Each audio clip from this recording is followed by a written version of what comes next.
KS എക്സാമിൻ്റെ prelims കഴിഞ്ഞു. Already കഴിഞ്ഞ വീഡിയോകളിൽ ഞാൻ പറഞ്ഞിട്ടുണ്ട് എത്ര മാർക്കുള്ളവർ മെയിൻസിന് പ്രിപ്പയർ ചെയ്ത് തുടങ്ങണമെന്നുള്ളത്. എത്ര മാർക്കുള്ളവർ ഡെഫിനറ്റ്ലി ഷുവർ ആയിട്ടും പ്രിപ്പയർ ചെയ്യണം എന്നൊക്കെയുള്ള കാര്യം നമ്മൾ ഓൾറെഡി ഡിസ്കസ് ചെയ്ത് കഴിഞ്ഞു. ഈ ഒരു സെക്ഷൻ്റെ ഉദ്ദേശം എന്ന് പറഞ്ഞാൽ എങ്ങനെ നമുക്ക് നമ്മുടെ മെയിൻസിൻ്റെ പ്രിപ്പറേഷൻ സ്റ്റാർട്ട് ചെയ്യാം. നമുക്കറിയാം ഒരുപാട് പേര് ഇപ്പം തന്നെ നിങ്ങൾ ആൻസർ റൈറ്റിംഗ് സ്റ്റാർട്ട് ചെയ്തവരുണ്ടാവും. എങ്ങനെയാണ് ആൻസർ റൈറ്റിംഗ് സ്റ്റാർട്ട് ചെയ്യേണ്ടത് എന്നറിയാത്തവരുണ്ടാവും. പല ഇൻസ്റ്റിറ്റ്യൂട്ടിൽ ജോയിൻ ചെയ്തവരുണ്ടാവും.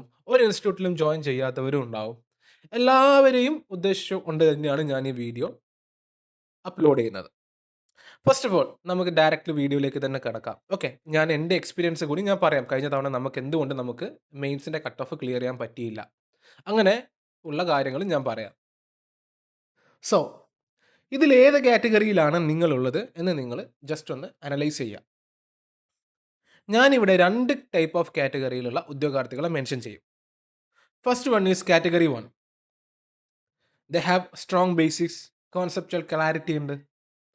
അതായത് പ്രിലിംസിന് വേണ്ടിയിട്ട് KSൻ്റെ പ്രിലിംസിന് വേണ്ടിയിട്ട് നല്ല രീതിയിൽ പ്രിപ്പയർ ചെയ്തവർ. അവർക്ക് കാര്യങ്ങളൊക്കെ അറിയാം. അതുമാത്രമല്ല, ഈ കാറ്റഗറി 1ൽ ഞാൻ പ്രത്യേകമായി ഉദ്ദേശിച്ചിട്ടുള്ളത് UPSC ആസ്പിറൻസിനെയാണ്. ബിക്കോസ് ഒരു 2-3 വർഷമായിട്ട് UPSC പ്രിപ്പയർ ചെയ്യുന്ന ഉദ്യോഗാർത്ഥികളാണെങ്കിൽ ഡെഫിനറ്റ്ലി അവർ ആൻസർ റൈറ്റിംഗ് ഒക്കെ ചെയ്തിട്ടുണ്ടാവും ഏതെങ്കിലും ഒരു സ്റ്റേജിൽ. Definitely up to 80% of the ഉദ്യോഗാർത്ഥികൾ ചെയ്തിട്ടുണ്ടാവും. എല്ലാവരും ചെയ്തിട്ടുണ്ടെന്ന് പറയാൻ പറ്റില്ല. സീരിയസ് ആയിട്ടുള്ള ഉദ്യോഗാർത്ഥികൾ ചെയ്തിട്ടുണ്ടാവും. അപ്പോൾ അങ്ങനെയുള്ള ഒരു കാറ്റഗറി ഓഫ് ഉദ്യോഗാർത്ഥികൾ.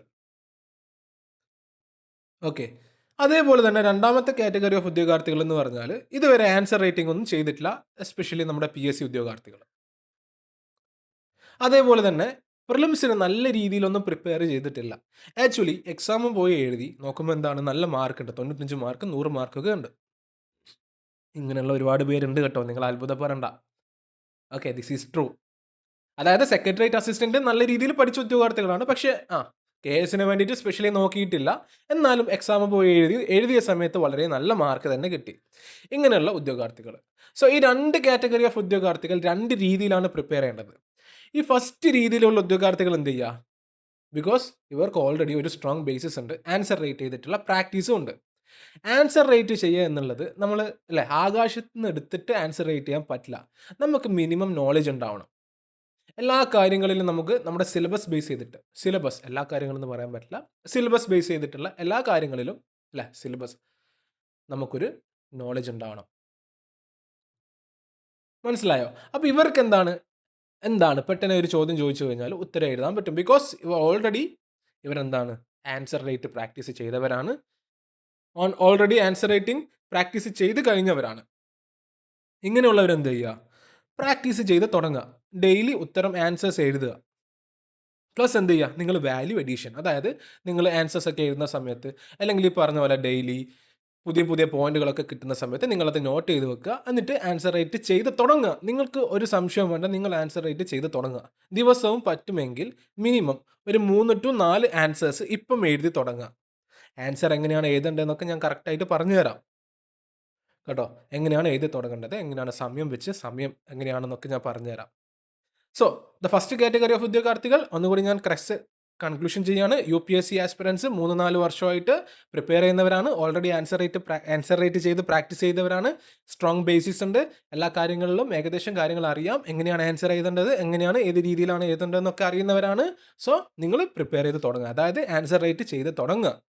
ഇനി സെക്കൻഡ് ടൈപ്പ് ഓഫ് ഉദ്യോഗാർത്ഥികൾ, അതായത് എസ്പെഷ്യലി നമ്മുടെ PSC ആസ്പിറൻസ് ആൻസർ റേറ്റ് ഒന്നും ചെയ്ത് ഒരു എക്സ്പീരിയൻസ് ഇല്ല. ഇങ്ങനെയുള്ളവർ എന്ത് ചെയ്യുക?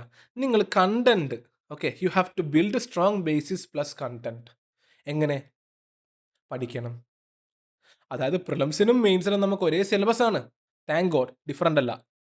നമ്മൾ കൂടുതൽ എഫേർട്ട് ഇടേണ്ട കാര്യമില്ല. എന്നിരുന്നാലും നമ്മൾ പ്രിലിംസിന് കുറച്ച് കാര്യങ്ങൾ പഠിച്ചിട്ടുണ്ടാവുമല്ലോ. അതിൻ്റെ കൂടെ നമ്മൾ എന്ത് ചെയ്യണം? സ്ട്രോങ് ആയിട്ട് കണ്ടന്റുകൾ ബിൽഡ് ചെയ്തെടുക്കണം. What is fundamental right, what is the reasonable restrictions in the fundamental right എന്ന് ചോദിക്കുന്ന സമയത്ത് you should have the point. മനസ്സിലായോ? നമ്മൾ എന്തെങ്കിലും ചുമ്മാ എഴുതുക എന്നുള്ളതല്ല. ഇത് നിങ്ങൾ കാര്യം മനസ്സിലാക്കുക, ഇതൊരു ഡിഗ്രി ലെവൽ, അതായത് നമ്മുടെ കോളേജുകളിൽ നമ്മൾ BBAക്കും BComനൊന്നും പോയിട്ട് എന്തെങ്കിലും എഴുതി വരുന്ന പോലെയല്ല. യു ഷുഡ് ഹാവ്, അതായത് എക്സാമിനർ എന്താണോ ചോദിക്കുന്നത് അത് തന്നെ ഉത്തരമായിട്ട് എഴുതാൻ പറ്റണം. What are the reasonable restrictions in the fundamental right എന്ന് ചോദിച്ചു കഴിഞ്ഞാൽ you should write what is the reasonable restriction അല്ലേ. അല്ലാതെ ഫണ്ടമെന്റൽ റൈറ്റ് എന്താണ്, ഫണ്ടമെന്റൽ റൈറ്റ് എത്ര എണ്ണം ഉണ്ട് അല്ലേ, ഏത് അമെൻമെന്റ് ആണ്, ഇതൊന്നുമല്ല അവിടെ ചോദിക്കുന്നത് റീസണബിൾ റെസ്ട്രിക്ഷൻസ് ആണ്. So you have to build strong content build ചെയ്യണം. കണ്ടന്റ് എങ്ങനെയാണ് ബിൽഡ് ചെയ്യേണ്ടതെന്നൊക്കെ ഞാൻ പറഞ്ഞുതരാം.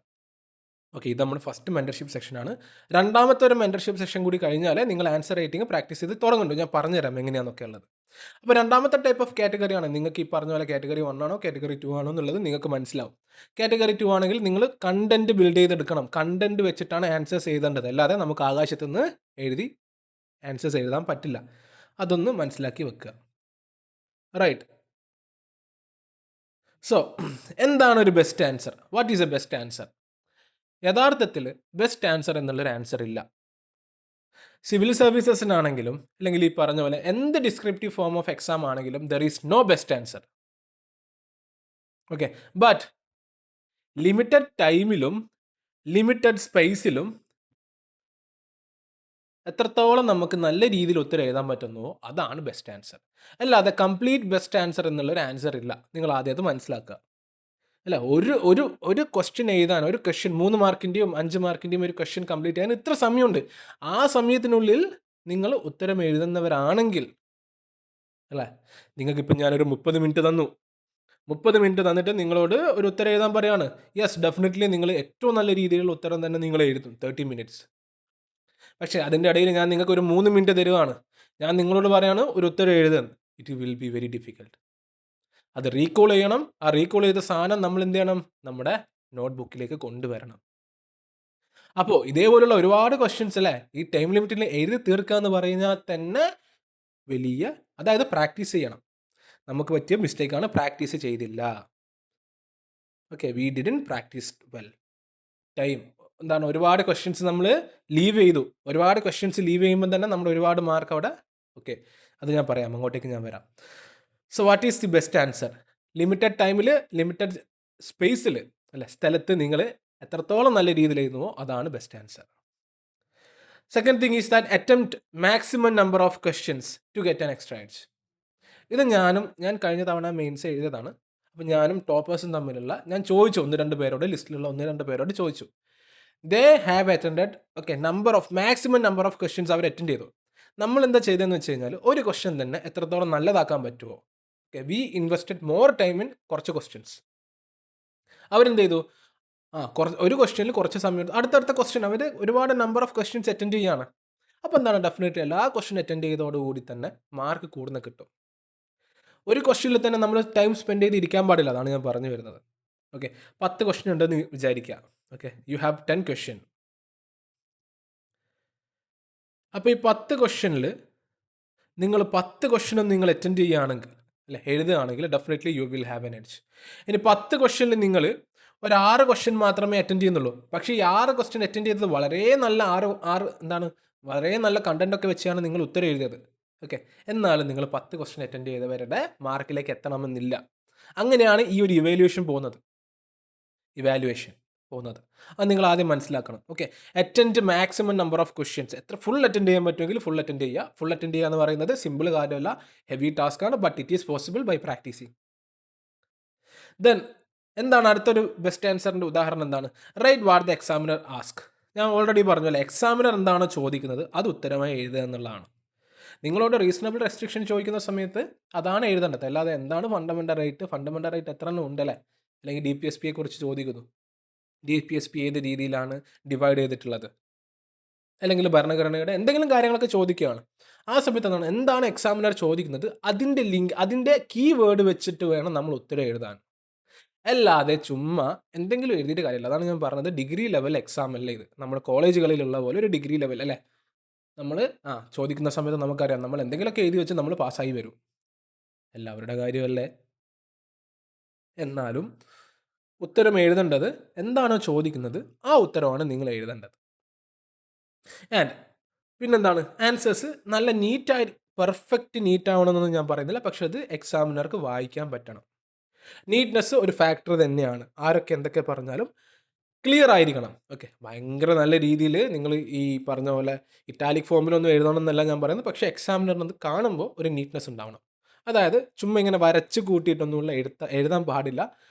നമ്മുടെ പേപ്പർ എപ്പോഴും എക്സാമിനറിന് മുമ്പിൽ വരുന്ന സമയത്ത് അത് കാണുന്ന സമയത്ത് തന്നെ എക്സാമിനർക്ക് പ്ലസൻ്റ് ആവണം, സന്തോഷമാവണം. ആ രീതിയിൽ വേണം നമ്മൾ ഉത്തരം എഴുതാൻ. ഓക്കെ. സോ ഇറ്റ് ഡസൻ, അതായത് ഹാൻഡ് റൈറ്റിംഗ് ഒരു ഘടകമല്ല, എന്നാലും നല്ല രീതിയിലുള്ള ഉത്തരം എഴുതുക, അല്ലെങ്കിൽ നല്ല ക്ലീൻ, അതായത് പറഞ്ഞത് ഇത്രയേ ഉള്ളൂ. എക്സാമിനർക്ക് വായിക്കാൻ പറ്റുന്ന രീതിയിലുള്ള ആൻസർ എഴുതുക, കുറച്ച് സ്പേസും കാര്യങ്ങളൊക്കെ വിട്ടിട്ട്. So this is the best answer. എന്താണോ ചോദിക്കുന്നത് ആ ചോദ്യത്തിലുള്ള കീവേഡിനെ വെച്ച് നമ്മൾ എക്സ്പ്ലെയിൻ ചെയ്യുന്നു, അത് തന്നെ ഉത്തരം എഴുതുന്നു. ലിമിറ്റഡ് ടൈമിൽ സ്പേസിൽ നമുക്ക് ഉത്തരം എഴുതാൻ പറ്റുന്നു. ഇതാണ് നമ്മൾ പറഞ്ഞ ഒരു ബെസ്റ്റ് ആൻസർ. ഇനി ആൻസർ റൈറ്റിങ്ങിൻ്റെ ബേസിക്സിലേക്ക് വരാം. നിങ്ങൾക്ക് അറിയായിരിക്കാം, എന്നാലും ഞാൻ പറയാം. മെയിൻസിൻ്റെ മാർക്ക് ഡിസ്ട്രിബ്യൂഷൻ നമുക്ക് 3 പേപ്പറാണുള്ളത്. 3 പേപ്പറിനും 2 മണിക്കൂർ വീതമാണുള്ളത്. നമുക്ക് 100 മാർക്കാണ് ഒരു പേപ്പറിന്. Paper 1 general studies, paper 1, paper 2, paper 3. ഇതിൻ്റെ സിലബസും കാര്യങ്ങളൊക്കെ നിങ്ങൾ ഓൾറെഡി കണ്ടിട്ടുണ്ടാവും. കണ്ടിട്ടില്ലെങ്കിൽ നമ്മുടെ ചാനലിലൊക്കെ ഉണ്ട്. അല്ലെങ്കിൽ നിങ്ങൾ ഗൂഗിളിൽ അടിച്ചാൽ മതി, KS മെയിൻസ് സിലബസ് എന്ന് അടിച്ചു കഴിഞ്ഞാൽ നിങ്ങൾക്ക് കിട്ടും. സിലബസ് ആണ് നിങ്ങളുടെ ബെസ്റ്റ് ഫ്രണ്ട്. അത് നിങ്ങൾ ആദ്യം മനസ്സിലാക്കുക. സിലബസ് സ്റ്റിക്ക് ചെയ്തിട്ട് വേണം നമുക്ക് പഠിക്കാൻ. So paper 1, paper 2, paper 3 2 അവേഴ്സാണ്. ഓരോ പേപ്പറിനും 2 മണിക്കൂറാണ്. നിങ്ങൾക്ക് 100 മാർക്കാണ് ക്വസ്റ്റ്യൻ ഉള്ളത്. പേപ്പർ 1നും 3നും നമുക്ക് 26 ക്വസ്റ്റ്യൻസ് ഉണ്ട്. ആൻഡ് ഞാനിത് കഴിഞ്ഞ തവണത്തെ മെയിൻസിൻ്റെ മാർക്ക് ഡിസ്ട്രിബ്യൂഷൻ വെച്ചിട്ടാണ് പറയുന്നത്. ഏകദേശം ഈ ഒരു രീതിയിൽ തന്നെയായിരിക്കും ക്വസ്റ്റ്യൻസ് ചോദിക്കുക. നമുക്ക് കഴിഞ്ഞ തവണ 2 മെയിൻസ് എക്സാം നടന്നിട്ടുണ്ടായിരുന്നു. ഒന്ന് സ്ട്രീം 1നും 2നും. നിങ്ങൾക്ക് 6 ക്വസ്റ്റ്യൻ പേപ്പർ കാണാൻ പറ്റും. പലർക്കും അതായിരിക്കും കൺഫ്യൂഷൻ. KS എക്സാം കഴിഞ്ഞ തവണ 2, അതായത് മെയിൻസ് എക്സാം 2 ഘട്ടമായി നടന്നിട്ടുണ്ട്. അത് സ്ട്രീം 3ക്ക് സെപ്പറേറ്റ് ആയിട്ടായിരുന്നു മെയിൻസ് എക്സാം നടന്നിട്ടുള്ളത്. അതുകൊണ്ടാണ് നിങ്ങൾക്ക് 6 പേപ്പർ കാണാൻ പറ്റുന്നത്. പലർക്കും കൺഫ്യൂഷൻ ആവും, ഇതെന്ത് ചെയ്ത് 6 പേപ്പർ എന്നൊക്കെ. അപ്പോൾ ഞാൻ കഴിഞ്ഞ തവണത്തെ പേപ്പർ അനലൈസ് ചെയ്തു. അപ്പോൾ പേപ്പർ 1ഉം പേപ്പർ 3യിൽ നിന്ന് 26 ചോദ്യങ്ങളുണ്ട്. അതിൽ 15 ചോദ്യങ്ങൾ 3 മാർക്കിൻ്റെ ചോദ്യങ്ങളാണ്. അതിൽ 11 ചോദ്യങ്ങൾ 5 മാർക്കിൻ്റെ ചോദ്യങ്ങളാണ്. ഇനി പേപ്പർ 2യുടെ കാര്യം പറയുകയാണെങ്കിൽ 28, ഓക്കെ, 2 ക്വസ്റ്റ്യൻ പേപ്പറിനും ഈ ഒരു മാർക്ക് ഡിസ്ട്രിബ്യൂഷനാണ് ഉള്ളത്. സ്ട്രീം 1ഉം 2ഉം അതേപോലെ സ്ട്രീം 3യും. അപ്പോൾ 28 ക്വസ്റ്റ്യനാണ് ഈ പേപ്പർ 2ൽ ഉണ്ടായിരുന്നത്. അതിൽ 20ഓളം ക്വസ്റ്റ്യൻ, അതായത് there is a change, mark ഡിസ്ട്രിബ്യൂഷനിൽ ചേഞ്ച് വരുന്നുണ്ട്. 20ഓളം ക്വസ്റ്റ്യന് 3 മാർക്കിൻ്റെ ക്വസ്റ്റ്യൻ ആയിരുന്നു. 8 ക്വസ്റ്റ്യന് 5 മാർക്കിൻ്റെ ക്വസ്റ്റ്യൻസ് ആയിരുന്നു. സോ നിങ്ങൾക്ക് ഒരുപാട് 20 ക്വസ്റ്റ്യനൊക്കെ എഴുതാനുണ്ട് പേപ്പർ 2ൽ. 28 ക്വസ്റ്റ്യൻ എന്നൊക്കെ പറയുമ്പോൾ 2 മണിക്കൂറിൽ it is very very difficult task. And നമുക്കറിയാം, നമ്മൾ റഫ്ലി നോക്കുകയാണെങ്കിൽ 3 മാർക്കിൻ്റെ ഒരു ചോദ്യം എഴുതാൻ നമുക്കുള്ള സമയം എന്ന് പറയുന്നത് വെറും 3.5 മിനിറ്റ് മാക്സിമം. ആലോചിച്ച് നോക്കിയേ, 3 മാർക്കിൻ്റെ ഒരു ഉത്തരം നിങ്ങൾ എഴുതേണ്ടത്, റിയൽ എക്സാമിന് നിങ്ങൾ എഴുതേണ്ടത് 3.5 മിനിറ്റിലാണ്, 3.5 മിനിറ്റിൽ. എന്നാൽ മാത്രമേ നിങ്ങൾക്ക് ഈ പേപ്പർ കംപ്ലീറ്റ് ആക്കാൻ പറ്റുള്ളൂ. ഫുൾ കംപ്ലീറ്റ് ആക്കിയാൽ, maximum number of questions attend ചെയ്താൽ ഡെഫിനറ്റ്ലി നിങ്ങൾക്ക് ഇൻ്റർവ്യൂ കോൾ കിട്ടും. അല്ലാതെ 1, 2, 3, 4, 5 ക്വസ്റ്റ്യനിൽ വളരെ ഭംഗിയായി എഴുതിയിട്ട് ബാക്കിയുള്ള ക്വസ്റ്റ്യൻസ് ഡ്രോപ്പ് ചെയ്യാൻ പാടില്ല. 5 മാർക്കിൻ്റെ ഒരു ക്വസ്റ്റ്യന് നിങ്ങൾക്ക് റഫ്ലി 5 മിനിറ്റ് 5.5 മിനിറ്റ് ആയിരിക്കും നിങ്ങൾക്ക് കിട്ടുക. അത് റഫ്ലി കാൽക്കുലേഷൻ ആണ്. ഓക്കെ, റഫ്ലി കാൽക്കുലേഷൻ ആണ്. സോറി, ഇത് റഫ്ലി കാൽക്കുലേഷൻ ആണ് കേട്ടോ. റൈറ്റ്. സോ കാര്യം മനസ്സിലായല്ലോ? Okay, which means practice answer writing with A time. അതേപോലെ തന്നെ KS എക്സാമിൻ്റെ ആ രീതിയിലുള്ള, അതായത് നമുക്കറിയാം 3 മാർക്കിന് ഇത്ര വരി. ഞാൻ ഓൾറെഡി നമ്മുടെ കഴിഞ്ഞ ക്ലാസ്സുകളിൽ നമ്മൾ ഡിസ്കസ് ചെയ്തതാണ്. 5 മാർക്കിന് ഇത്ര വരിയായിരിക്കും ഉണ്ടാവുക. ഏകദേശം കഴിഞ്ഞ തവണ കണ്ടക്ട് ചെയ്ത മെയിൻസ് എക്സാം പോലെ തന്നെയായിരിക്കും ഈ തവണ ഉണ്ടാവുക. സ്പേസ് ഒക്കെ കൂടാനുള്ള സാധ്യത വളരെ കുറവായിരിക്കാം. ഇനി കൂടിക്കഴിഞ്ഞാൽ നല്ലത്. നമുക്കെന്ത് ചെയ്യാം, ലിമിറ്റഡ് ആയിട്ടുള്ള ടൈമിലും ലിമിറ്റഡ് ആയിട്ടുള്ള ഈ പറഞ്ഞ സ്പേസിലും എഴുതി പരിശീലിക്കാം. So practice answer writing with a timer. Timer എന്ന് പറയുമ്പോൾ ഫസ്റ്റ് ദിവസം തന്നെ ഈ ടൈമറൊന്നും വെച്ച് ആൻസർ എഴുതാൻ നിൽക്കരുത്. ആൻസർ എഴുതുക. എന്ത് ചെയ്യുക, വെറുതെ ഒരു ടൈം നോക്കുക. ടൈം നോക്കി ചുമ്മാ ആൻസർ എഴുതുക. എന്നിട്ട് എത്ര സമയം കൊണ്ട് നിങ്ങൾക്ക് കംപ്ലീറ്റ് ആക്കാൻ പറ്റുന്നുണ്ട് എന്നുള്ള കാര്യം നിങ്ങളൊന്ന് ജസ്റ്റ് ഒന്ന് നോക്കുക, അല്ലേ? എന്നിട്ട് അതിൻ്റെ പതുക്കെ സമയം കുറച്ച് വരിക. അല്ലാതെ ഫസ്റ്റ് ദിവസം തന്നെ ടൈമറിൽ 3 മിനിറ്റ് വെച്ച് ആൻസർ ചെയ്താലല്ല നിങ്ങൾ ചെയ്യേണ്ടത്. ആൻസർ ഷീറ്റ് എന്ത് ചെയ്യണം, എക്സാക്ട്ലി KSൻ്റെ അത് ഞാൻ നമ്മുടെ ഗ്രൂപ്പിൽ ഇട്ട് തരാം. ഓക്കെ, ഞാൻ ഓൾറെഡി അത് ഒരു ക്ലാസ്സിൽ കാണിച്ചതാണ്, എങ്ങനെയാണ് ആൻസർ റൈറ്റിംഗ് ഇതുണ്ടാവുക, പേജ് ഉണ്ടാവുക എന്നുള്ളത്. ക്വസ്റ്റ്യൻ ആൻസർ എഴുതാനുള്ള സ്ഥലം, ക്വസ്റ്റ്യൻ ആൻസർ എഴുതാനുള്ള സ്ഥലം, അങ്ങനെയായിരിക്കും നിങ്ങൾക്ക് കിട്ടുക. കഴിഞ്ഞ തവണത്തെ പോലെയാണെങ്കിൽ. ഈ തവണ മാറ്റം ഉണ്ടെന്നുണ്ടെങ്കിൽ നമുക്കത് കണ്ടറിയണം. നമുക്കറിയില്ല, BSc ആണ് ഡിസൈഡ് ചെയ്യേണ്ടത്. സോ നമ്മൾ എന്ത് ചെയ്യണം, ആൻസർ ഷീറ്റ് KS എക്സാമിൻ്റെ, അതായത് കേരള PSCയുടെ അതേ രീതിയിൽ അതേ മോഡലിൽ തന്നെ ആൻസർ എഴുതി പരിശീലിക്കണം. Okay, we are preparing. So നിങ്ങൾക്ക് മാർക്ക് ഡിസ്ട്രിബ്യൂഷൻ മനസ്സിലായിട്ടുണ്ടാവും. ഇനി നമ്മുടെ പ്ലാൻ എന്താണ്, നമ്മൾ എന്താണ് ചെയ്യാൻ പോകുന്നത്? Syllabus is our best friend. ഈ ക്ലാസ് എന്നുള്ളത് ജസ്റ്റ് ഒരു ഇൻട്രോ ക്ലാസ് ആണ്, ഒരു ഇൻട്രഡക്ഷൻ ക്ലാസ് ആണ്. Syllabus is our best friend. നിങ്ങൾ എന്ത് ചെയ്യണം, ഇന്ന് തന്നെ ഈ ക്ലാസ് കണ്ടതിന് ശേഷം തന്നെ പേപ്പർ 1ൻ്റെയും പേപ്പർ 2ൻ്റെയും പേപ്പർ 3യുടെയും സിലബസ് പോയി എടുത്ത് ചുമ്മാ നോക്കുക. നിങ്ങൾ ഇതിനു മുമ്പ് സിലബസ് ഒക്കെ കണ്ടിട്ടുണ്ടാവും, ഈ ക്ലാസ്സിന് ശേഷം പോയി നോക്കണം. അതിനുശേഷം എന്താ ചെയ്യുക, analyse the previous year question paper stream 1ൻ്റെ ചെയ്യുക. സ്ട്രീം 3യുടെ അടക്ക് എല്ലാം എന്താ പറയുക, തിരക്കൂട്ടി ചെയ്യണമെന്നില്ല. ഇന്ന് എന്ത് ചെയ്യുക, സ്ട്രീം 1ൻ്റെ പേപ്പർ എടുക്കുക, ക്വസ്റ്റ്യൻ പേപ്പർ എടുക്കുക. അതിൽ GS പേപ്പർ 1, 2, 3 ചുമ്മാതെ ഒന്ന് കണ്ണോടിച്ച് പോകുക. കണ്ണോടിച്ച് പോകുന്ന സമയത്ത് എന്ത് ചെയ്യണം, ഏത് പോർഷനിൽ നിന്നാണ് കൂടുതൽ ക്വസ്റ്റ്യൻസ് ചോദിക്കുന്നത്, എവിടെ നിന്നാണ് കൂടുതൽ മാർക്ക് ഉള്ളത്, മാർക്ക് ഡിസ്ട്രിബ്യൂഷൻ നിങ്ങൾ മനസ്സിലാക്കണം. ഇത് നിങ്ങൾ തന്നെ അനലൈസ് ചെയ്യണം. ഞാൻ നിങ്ങൾക്ക് വേണമെങ്കിൽ അനലൈസ് ചെയ്തിട്ട് മാർക്ക് എത്രയാണ്, എവിടെയാണ് നിങ്ങൾ ഫോക്കസ് ചെയ്യണം എന്നൊക്കെ എനിക്ക് പറയാൻ പറ്റും. പക്ഷേ ഇത് നിങ്ങൾ അനലൈസ് ചെയ്യണം, സെൽഫായിട്ട് അനലൈസ് ചെയ്യണം. You have to do it. Then ഇന്ന് നിങ്ങൾ ചെയ്യേണ്ട കാര്യമാണ്, വിത്തിൻ 2-3 ഡേയ്സ് എൻ്റെ ലാപ്പ് ചെറിയൊരു കംപ്ലൈൻറ്റ് ഉണ്ട്, ഓഡിയോയിൽ ഒരു പ്രശ്നമുണ്ട്. അതാണ് ഇത്രയും ദിവസം നമ്മൾ ലേറ്റ് ആയത്. റൈറ്റ് നൗ ഞാൻ ഈ റെക്കോർഡ് ചെയ്യുന്നത് നമ്മുടെ ഫോണിലാണ് കേട്ടോ. ഒരു 2-3 ഡേയ്സ് കൊണ്ട് മാക്സിമം അത് ശരിയായി കിട്ടണം. ഓക്കെ, ഒരു മൈക്ക് ഒക്കെ ഓർഡർ ചെയ്തിട്ടുണ്ട്, ലെറ്റ് ഇറ്റ് കം. സോ നിങ്ങൾ എന്ത് ചെയ്യണം, ആൻസർ കീ അനലൈസ് ചെയ്യണം. Answer question paper, answer key അല്ല, ആൻസർ ക്വസ്റ്റ്യൻസ് നിങ്ങൾ ജസ്റ്റ് ഒന്ന് നോക്കി അനലൈസ് ചെയ്യുക. എന്നിട്ട് ജസ്റ്റ് എന്ത് ചെയ്യുക, പറ്റുമെങ്കിൽ പ്രിൻ്റ് എടുത്ത് തന്നെ പഠിക്കുക. അല്ലെങ്കിൽ ലാപ്ടോപ്പോ ടാബോ ഒക്കെ ഉള്ളവർ എന്ത് ചെയ്യുക, PDF ഓപ്പൺ ചെയ്തിട്ട് അതിലിങ്ങനെ മാർക്ക് ചെയ്യുക. എവിടെ നിന്നാണ് കൂടുതൽ ക്വസ്റ്റ്യൻസ് വന്നിട്ടുള്ളത്, പൊളിറ്റിയിൽ എത്ര ക്വസ്റ്റ്യൻസ് ചോദിച്ചോ, ഹിസ്റ്ററിയിൽ മോഡേൺ ഹിസ്റ്ററിയിൽ എത്ര ക്വസ്റ്റ്യൻസ് ചോദിച്ചോ, ഏർലി ഹിസ്റ്ററിയിൽ ആൻഷ്യൻ്റിൽ എത്ര ക്വസ്റ്റ്യൻ ചോദിച്ചു, അതൊക്കെ നമ്മുടെ സിലബസ് ബേസ് ചെയ്തിട്ട് എവിടെ നിന്നാണ് കൂടുതൽ ചോദ്യങ്ങൾ വരുന്നത് എന്നുള്ളത് ജസ്റ്റ് ഒന്ന് നോട്ട് ചെയ്ത് വെക്കുക. ഓക്കെ, എന്താണ് ഇൻഡസ്ട്രിയലൈസേഷൻ അല്ലേ? ഓക്കെ, അത് അടുത്ത ക്ലാസ്സിൽ ഞാൻ പറയാം. സോ ഓരോ സബ്ജക്റ്റ് വെച്ചിട്ട് നമ്മൾ ഒരു മെൻറ്റർഷിപ്പ് സെക്ഷൻ ഉണ്ടാവും. ഓക്കെ, മെൻറ്റർഷിപ്പ് സെക്ഷൻ എന്ന് പറയുമ്പോൾ ഇപ്പോൾ പൊളിറ്റി എന്നുള്ളതൊരു വലിയ സബ്ജക്റ്റാണ് അല്ലേ, നിങ്ങൾക്ക് അറിയാമത് നമ്മുടെ സിലബസിലുണ്ട്. അതിൽ കുറച്ച് ക്വസ്റ്റ്യൻസ് അല്ല, നല്ല ക്വസ്റ്റ്യൻസ് അതിൽ നിന്ന് വരുന്നുണ്ട് പൊളിറ്റിയിൽ. സോ നമ്മൾ എന്ത് ചെയ്യും, പൊളിറ്റിക്ക് വേണ്ടിയിട്ട് സെപ്പറേറ്റ് ആയിട്ടൊരു സെക്ഷൻ ചെയ്യും, എക്കണോമിക്സിന് വേണ്ടിയിട്ട് സെപ്പറേറ്റ് ആയിട്ടൊരു സെക്ഷൻ ചെയ്യും, ഹിസ്റ്ററിക്ക് വേണ്ടിയിട്ട് സെപ്പറേറ്റ് ആയിട്ടൊരു സെക്ഷൻ ചെയ്യും. എല്ലാ സബ്ജക്റ്റിനും ഒരു മെൻറ്റർഷിപ്പ് സെക്ഷൻ ഉണ്ടാവും. ആ മെൻറ്റർഷിപ്പ് സെക്ഷനിൽ ഞാൻ നിങ്ങളുടെ അടുത്ത് ഏതൊക്കെ ഏരിയാസാണ് നിങ്ങൾ കൂടുതൽ ഫോക്കസ് ചെയ്യേണ്ടത്, ഏതൊക്കെ കീവേഡുകൾ നിങ്ങൾ പഠിച്ചു വെക്കണം. ഓക്കെ, ഓരോ ടോപ്പിക്കിലും ഇന്ന കീവേഡുകളുണ്ട്, ഈ കീവേഡുകൾ നിങ്ങൾ പഠിച്ചു വെക്കണം. അതേപോലെ തന്നെ ഞാൻ കറക്റ്റായിട്ട് പറഞ്ഞുതരും. നിങ്ങൾ ആൻസർ റേറ്റ് ചെയ്യാനുള്ള ടാർഗറ്റുകൾ ഞാൻ ഗ്രൂപ്പിലിടും. നമ്മുടെ KS പ്രിപ്പ് വിത്ത് മിയാൻ എന്നുള്ള ഗ്രൂപ്പ് ഉണ്ടല്ലോ ടെലിഗ്രാമിൽ. ഈ ഗ്രൂപ്പിൽ ഈ ഗ്രൂപ്പിൽ ഞാൻ എന്ത് ചെയ്യും, ഡെയിലി ടാർഗറ്റുകൾ നിങ്ങൾക്ക് ഇട്ട് തരും. എന്നിട്ട് അതിൽ ഏറ്റവും ബെസ്റ്റ് ആയിട്ടുള്ള ആൻസർ ഞാൻ എന്ത് ചെയ്യും, നമ്മുടെ ചാനലിൽ പോസ്റ്റ് ചെയ്യും. ബെസ്റ്റ് ആൻസർ, ആ ഷീറ്റ് ഞാൻ നിങ്ങൾക്ക് ഇട്ട് തരാം. KS എക്സാമിൻ്റെ കഴിഞ്ഞ തവണ ചോദിച്ച ഒരു മോഡലിലുള്ള ഷീറ്റ് ഉണ്ടല്ലോ, ആ PDF ഞാൻ PDF ഫോമാറ്റിലാക്കിയിട്ട് ഞാൻ നിങ്ങൾക്ക് ഇട്ട് തരാം. Okay, so I will post the best answer. ഒരു ബെസ്റ്റ് ആൻസർ ഞാൻ എന്ത് ചെയ്യും, എല്ലാ ദിവസവും രാത്രി എന്ത് ചെയ്യും, പോസ്റ്റ് ചെയ്യും. എല്ലാവരും ആൻസേഴ്സ് എന്ത് ചെയ്യുക, ഞാൻ ഒരു പോസ്റ്റ് ഇടും, പോസ്റ്റ് യുവർ ആൻസേഴ്സ് എന്ന് പറഞ്ഞിട്ട്. അപ്പോൾ എന്ത് ചെയ്യുക, നിങ്ങൾ എല്ലാവരും ആ പോസ്റ്റിന് താഴെ ആൻസേഴ്സ് പോസ്റ്റ് ചെയ്യുക. സോ നിങ്ങളുടെ ആസ്പിറൻസിൻ്റെമായിട്ട് തന്നെ നിങ്ങൾക്ക് നിങ്ങളുടെ ആൻസർ കമ്പയർ ചെയ്യാം. അപ്പോൾ നിങ്ങൾ ഒരുപാട് പേരുടെ ആൻസേഴ്സ് കാണുകയാണ്, അപ്പോൾ നമുക്ക് എന്താണ്, നമ്മുടെ ആൻസറിന് എന്താണ് കുഴപ്പം, അങ്ങനെയൊക്കെയുള്ള ഒരുപാട് കാര്യങ്ങൾ നിങ്ങൾക്ക് നോക്കാം. നിങ്ങളുടെ അതായത് ആസ്പിറൻസിൻ്റെ എന്ത് ചെയ്യാം, നിങ്ങളുടെ ക്വസ്റ്റ്യൻ പേപ്പർ നിങ്ങൾക്ക് ചെക്ക് ചെയ്യാം അല്ലേ, അങ്ങോട്ടും ഇങ്ങോട്ടും. അതായത് ഒരു കമ്പൈൻ സ്റ്റഡി പോലെ നിങ്ങൾക്ക് ഫോം ചെയ്ത് പഠിക്കാൻ പറ്റും. ആൻസർ റൈറ്റിങ്ങിന് ഏറ്റവും നല്ല മെത്തേഡ് എന്ന് പറഞ്ഞാൽ സിവിൽ സർവീസസ് ഉദ്യോഗാർത്ഥികൾ പോലും ചെയ്യുന്ന കാര്യമാണ്. ആൻസർ റേറ്റ് ചെയ്തിട്ട് സുഹൃത്തുക്കൾക്ക് അയച്ചു കൊടുക്കും. അതായത് ഒരു സ്റ്റഡി സർക്കിൾ ഉണ്ടാവുമല്ലോ. ഇനി നിങ്ങൾക്കിപ്പോൾ സ്റ്റഡി സർക്കിൾ ഇല്ലെങ്കിൽ വീട്ടിലൊറ്റക്കാണെങ്കിൽ ഡെഫിനറ്റ്ലി നിങ്ങൾക്ക് ടെലിഗ്രാമിലൊരു സ്റ്റഡി സർക്കിൾ ഉണ്ടാക്കാം അല്ലേ. എന്നിട്ട് എന്ത് ചെയ്യുക, അങ്ങോട്ടും ഇങ്ങോട്ടും ആൻസേഴ്സ് അങ്ങോട്ട് ചെക്ക് ചെയ്യുക, നോക്കുക അല്ലേ. നമുക്ക് മറ്റുള്ളവരുടെ ആൻസേഴ്സ് ചെക്ക് ചെയ്യുന്ന സമയത്ത് നമുക്ക് കറക്റ്റായിട്ട് മനസ്സിലാവും എവിടെയാണ് നമ്മുടെ ആൻസറിന് മിസ്റ്റേക്ക് പ്രശ്നമുള്ളതെന്നൊക്കെ. ആ രീതിയിൽ ചെയ്യാം. സോ ഡെയിലി ആൻസർ റേറ്റിംഗ് ഉണ്ടാവും. 2-3 ക്വസ്റ്റ്യൻ തുടക്കത്തിൽ 2 ക്വസ്റ്റ്യനൊക്കെ വെച്ച് ഞാനിടും. അതേപോലെ തന്നെ നമ്മുടെ ടെലിഗ്രാം ചാനലിൽ ഞാൻ ലൈവായിട്ട് ആൻസർ റേറ്റിംഗും ചെയ്യും. ഓക്കെ, ഓൾറെഡി ഞാൻ യൂട്യൂബിൽ കുറച്ച് മുമ്പ് ഒരു ആൻസർ റേറ്റിങ്ങിൻ്റെ വീഡിയോ ഞാൻ ചെയ്തിട്ടുണ്ടായിരുന്നു. അതേപോലെ തന്നെ നമ്മൾ ടെലിഗ്രാമിൽ ഇനി മുതൽ എന്ത് ചെയ്യും, ലൈവായിട്ട് ആൻസർ റേറ്റിംഗ് ചെയ്യും. അതിന് നമുക്ക് കുറച്ച് ആക്സസറീസിൻ്റെ ആവശ്യമുണ്ട്. ഒരു സ്റ്റാൻഡിൻ്റെ ഒക്കെ ആവശ്യമുണ്ട്. അതും ഞാൻ ഓർഡർ ചെയ്തിട്ടുണ്ട്. അതും ഒരു 3-4 ദിവസത്തിനുള്ളിൽ വരും.